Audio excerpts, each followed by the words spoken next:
Akashbani Imphal Moirangthem Ibehaibi Pau Pajari Ahanbada Maruiba Pau Churachandpur Jilada Dengue gi laina pakchana chandorokduna mioi ama sire hojik phawda dengue ni haina jingnaba mioi humpu thengnabagi manungda kontrani thwedi dengue na nabani haiba khangba ngamle Imphal Aizol Imphal Flight hayang kendari mapan thoram amasung Shiksha Rajya Mantri Dr. Rajkumar Ranjan Singh na hodoklagani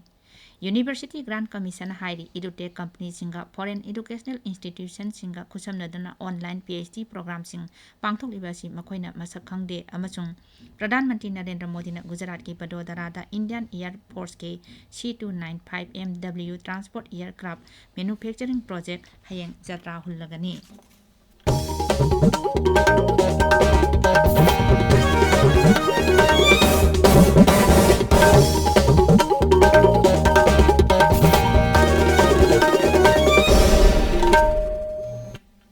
Churachandpur Jilada Dengue gi laina pakchana chandorokdana nupi ama sire jila adu da hojik phawda dengue ni haina jingnaba mioi humpu thengnabagi manungda kuntrani thwedi dengue na nabani haiba khangba ngamle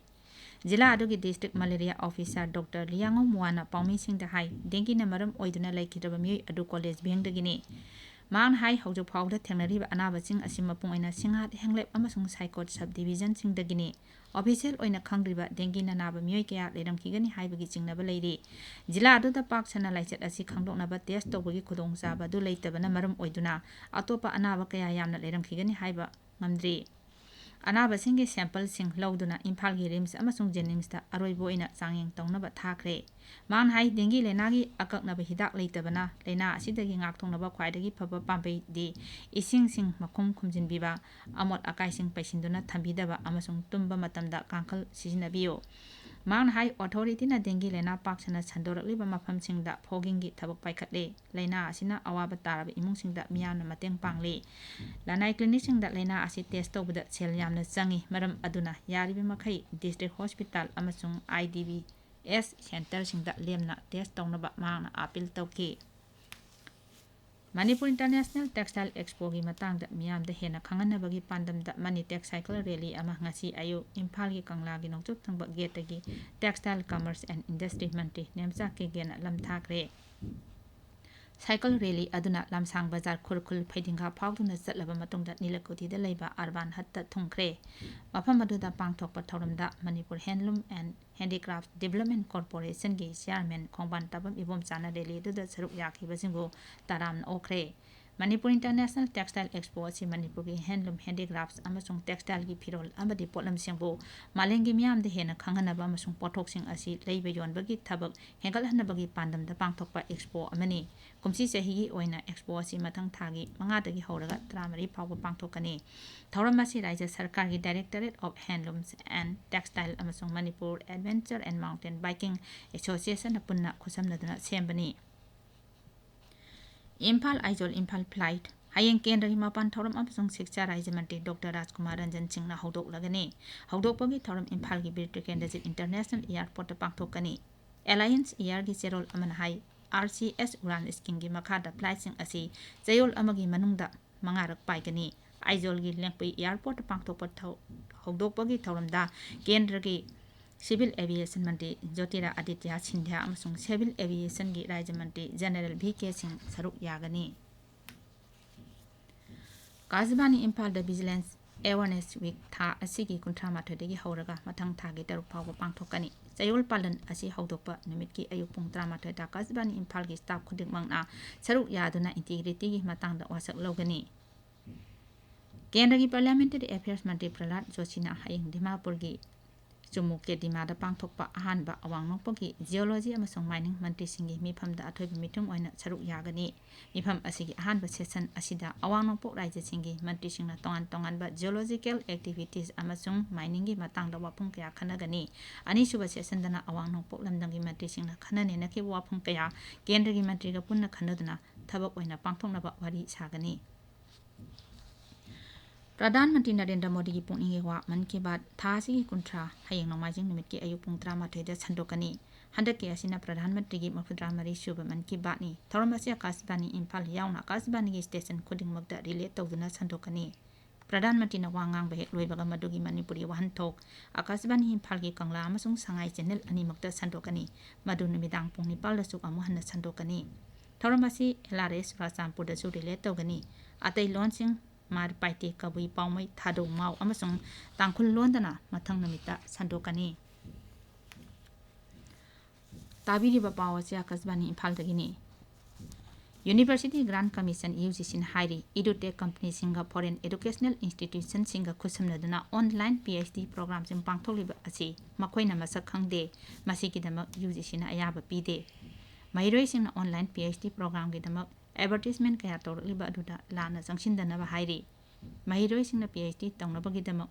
ꯃꯤꯡ ꯆꯟꯗ꯭ꯔꯤꯉꯩꯒꯤ ꯃꯥꯡꯑꯣꯏꯅꯅ ꯃꯈꯣꯏꯅ ꯃꯤꯡ ꯆꯟꯒꯗꯧꯔꯤꯕ institute ꯑꯗꯨꯒꯤ ꯃꯔꯝꯗ ꯀꯨꯞꯅ ꯊꯤꯖꯤꯟꯒꯗꯕꯅꯤ higher ꯑꯦꯗꯨꯀꯦꯁꯅꯦꯜ ꯏꯟꯁꯇꯤꯇ꯭ꯌꯨꯁꯟꯁꯤꯡꯅ UGCꯒꯤ ꯅꯤꯌꯣꯝꯁꯤꯡ ꯑꯗꯨ ꯉꯥꯛꯅ ꯆꯠꯀꯗꯕꯅꯤ PhD ꯗꯤꯒ꯭ꯔꯤ ꯄꯤꯕꯗ ꯅꯤꯌꯣꯝ ꯆꯨꯝꯅ ꯄꯤꯒꯗꯕꯅꯤ प्रधान मंत्री नरेंद्र मोदी ने गुजरात के वडोदरा इंडियन एयरफोर्स की C295MW transport aircraft manufacturing project हयेंग जत्रा हुल्लगनी थौरमदुदा ngaksil मंत्री राजनाथ सिंह सिविल एविएशन मंत्री ज्योतिरादित्य सिंधिया अमसुंग गुजरात के मुख्यमंत्री भूपेंद्र भाई पटेल अमसुंग अतै मसक नायबा मियोय क्या सरुक यागनी भारत अहानबोइना प्राइवेट कंपनी अमना मिलिटरी एयरक्राफ्ट सानब प्रोजेक्ट असी पाइखटकदबनी एयरक्राफ्ट सिंग असी सिविलियन की थबक खक्तद सिजनगनी मसिना इंडियन एयरफोर्स की थबक थोरमदा हेना मपांगल कनखलहलगनी पोथोकदौरिबा एयरक्राफ्ट सिंग असिना इंडियन एयरफोर्स की एब्रो एयरक्राफ्ट की महुत सिल्लगनी केंद्र की लॉ एंड जस्टिस मंत्री किरण रिजिजूना environment and sustainable development role of judiciary अमसुंग digitization of Indian judiciary its impact in dispensation of justice हाइबे हिरमदा जाति की सेमिनार अमा ngasi आसाम की काजीरंगदा हौदोकलगनी थौरम असी गुवाहाटी हाई कोर्ट का आसाम सरकार का पुन्ना सिनबनी थौरमदुदा आसाम के मुख्यमंत्री हिमंत बिश्वा शर्मा सुप्रीम कोर्ट की जज सिंह अमसुंग गुवाहाटी हाई कोर्ट की चीफ जस्टिस जो सरुक यागनी प्रधानमंत्री नरेंद्र मोदी ने हाइरी भारत को मालेंगी मैन्युफैक्चरिंग हब अमा हेनब ओइथोकपा याबा फिबमसिंग सेमले सूरत की हजीरादा ngarang स्टील प्लांट अमा हांगदोकपगी थौरमदा वर्चुअल ओइना सरुक यारदुना प्रधानमंत्री ने हाई सेल थादरकनबगी लंबी याटपा अमसुंग मैन्युफैक्चरिंग की इंफ्रास्ट्रक्चर सिंग सेंगतपदा नतना ओइथोकपा याबा थौसिल थौरांग कया पाइकटले मान हाई लुपा कोटी लिसिंग हुंफुगी सेनफम थादरकपना गुजरात अमसुंग लेबाक असी नारोल सिंगदा थबक हेना पीबा ngamlagani भारत असी मालिंगी मैन्युफैक्चरिंग हब अमा ओइनबगी लंबीदा खोंजेल यांगना संगसिलकली हायरदुना प्रधानमंत्री ने हाई पांदम असी फंगनबगीदमक अनौबा थौसिल थौरांग कया सेमदुना ओइदोकी लमदा चावना अहोंबा पुरकनबा होटनरी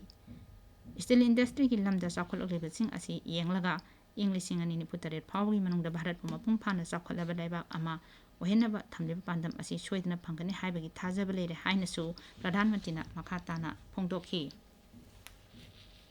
साइंस एंड टेक्नोलॉजी की राज्य मंत्री डॉक्टर जितेंद्र सिंह ने हाइरी मालेम भारत असी ख्वाइदगी फब टेक्निकल मैन पावर अमसुंग ख्वाइदगी होंबा डाटा का लोइनना मालेंगी डिजिटल हेल्थ की लुचिंगबा ओइरगनी global digital health summit expo अमसुंग इनोवेशन अवार्ड तो वांगांगलदना माकना हाई हदक्ते इनौनौना लॉन्च तौखिबा 5G ना भारत डिजिटल हेल्थ केयर की lambda chown अहोंबा पुरकलगनी doctor Singh high कोविड-19 की लाइचत की मतमदा भारत लौकिबा थौदांगसिंग अदु मालेम सिनबा थुंगना खंगनरे मान हाई लेबाक असिना लाइचत असिगी वैक्सीन कोटी 200 हेना काखरे मान हाई एकोई पुनमक पुन्ना थबक तोमिनदना मालेम असिद हक्सेलगी लमदा अवनबा मा पुरकनबा होटनमिनसी अरोइबदा मरोइबा पाउ अमो चुराचांपुर जिला डेंगी की लेना पाक्सना संदोरक्तुना मियोय अमा सिरे हौजक फाउदा डेंगी नि हाइना चिंगनबा मियोय हुंफु थेंगनबगी मनुंगदा 32 डेंगी ना नाबनी हाइबा खंगबा ngamle इम्फाल आइजोल इम्फाल फ्लाइट हयेंग केंद्र की मपान थौरम अमसुंग शिक्षा राज्य मंत्री डॉक्टर राजकुमार रंजन सिंह ना हौदोकलगनी